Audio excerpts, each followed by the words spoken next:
Alright guys, this is Shannon with Cornflake Lawn Care. Today I'm going to be reviewing the John Deere D105. I've used this mower now for about 3 years. It's a great mower, residential mower. However, the only part of it that's actually John Deere is the hood, the body, and the deck. Everything else is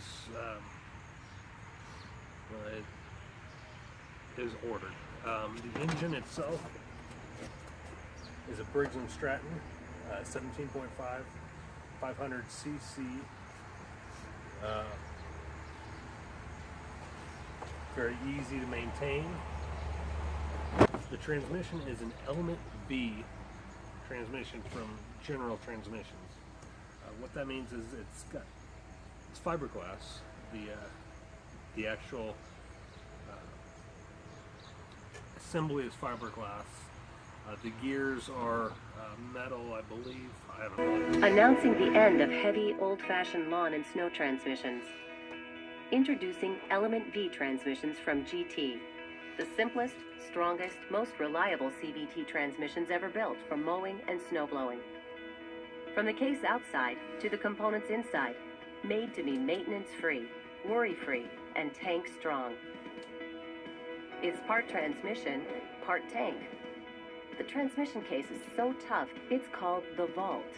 Molded, reinforced glass fiber construction is light, strong, and trouble-free. It's cool running, corrosion-proof, and practically impervious to heat, cold, heavy loads, and impact. Sealed inside the vault, moving parts are protected and lubricated for life. Exclusive V-Motion technology, a continuously variable CVT system, provides automatic shift-free performance throughout an engine's power range.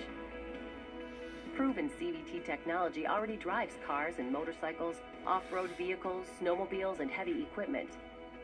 Now, Element V transmissions give lawn and snow equipment all the benefits of automatic CVT operation with no disadvantages. But I will say, for something that's essentially plastic, it does do very well. I use it commercially, but as a residential mower, it'd do great. I have found that after about 200 hours, you have to get the transmission worked on.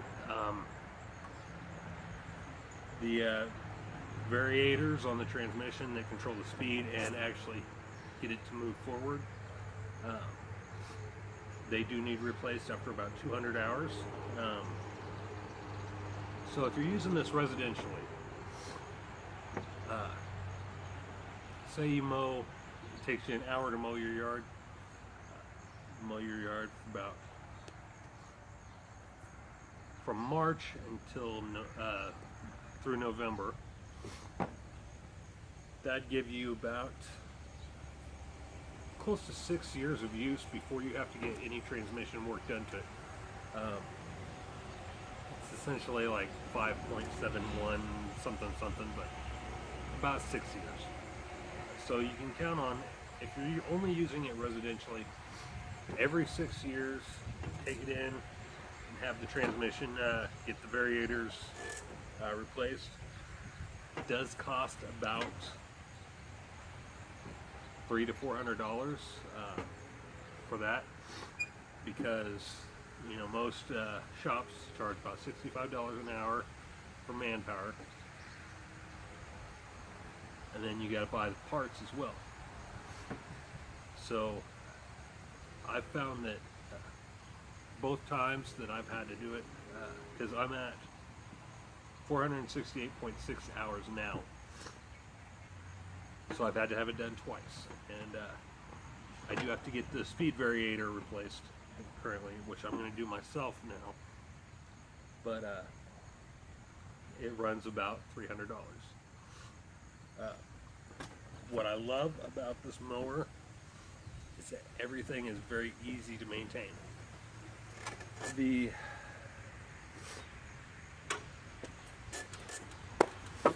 Here's the air filter right here.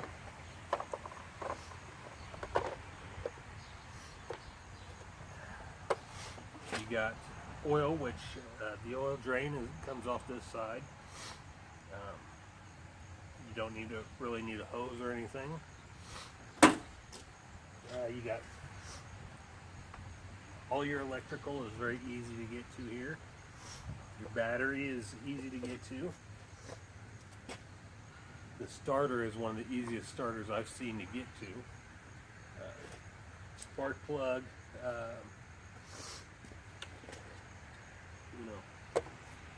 fuel filter. The only thing is that,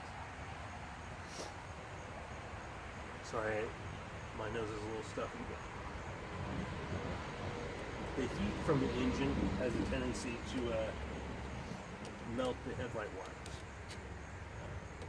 So I wish they would have come up with a different mounting for that. Also, the hood is very easily broken. It could, a swing set, say you got to mow through a swing set, and a swing gets caught on the hood of the mower. It will bust the little brackets that hold the hood in place.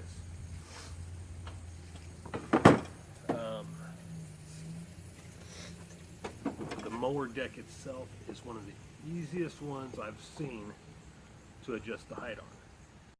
Alright, so I wasn't able to find one of my extra brackets, but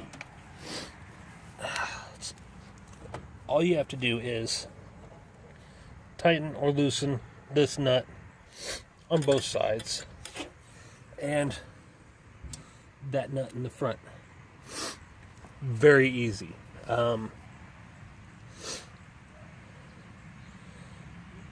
Now I've noticed where I've had a couple MTDs, and they have a gear on one side that you have to adjust, and it's very difficult to adjust the height on MTD mowers. But John Deere made it very simple. It does have the deck cleaner nozzle. You just hook a hose up to. Let's see. I did have a mulching kit, mulching guard on here. However, I found that it doesn't stripe well with the mulching cover on there. I even had one striping kit on the back as just a double brush to help stripe, and with the mulch cover on there, I guess the airflow wasn't right, and it wouldn't really stripe that well. Now, the striping kit only lasts me about a year. But again, I use it commercially. Also, the plastic piece around the gas gauge has come off on me. I'm going to have to get a new one. Here's the gas tank. Let's see. I can mow about 2 to 3 yards on a single tank of gas. On the switch, on the ignition, you start it up, and if you need headlights, you turn it back 1, and the headlights will come on. Here's your blade engager, your RIO for reverse, your throttle. Let's see here. Your gas, your brake. There's the transmission switch to shut off the transmission so that you can easily move it.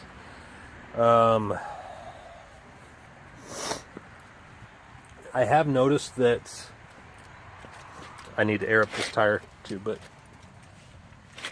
the grease fittings, like this one here, are very easy to clog. I was going through steering brackets left and right because I couldn't figure out what was going on. I was greasing everything, but come to find out, this grease fitting was clogged. Had to clean it out with a needle. Put grease in it, loosened it up, and now it runs like a champ. Also, let me get down here, see if I can get down here without getting my pants all wet. On the steering plate, which is that triangular shaped piece with teeth on it, there is an extra attachment to give it more space to more contact points.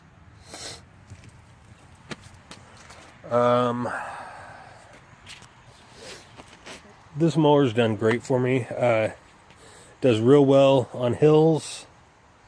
You just lean into the hills and you don't have to worry about flipping it over. I've had it on an incline about like that, going sideways, and I just leaned into the hill and no problem. So yeah, I would highly recommend getting the D105 automatic transmission, element V transmission. If you're residential mowing, if you're commercial and need a mower for business, this is a great mower to start out with, but plan to spend some money with it. This does run about $1,600. So, and you've got 2 anti-scalp wheels just on the front. There aren't any on the back.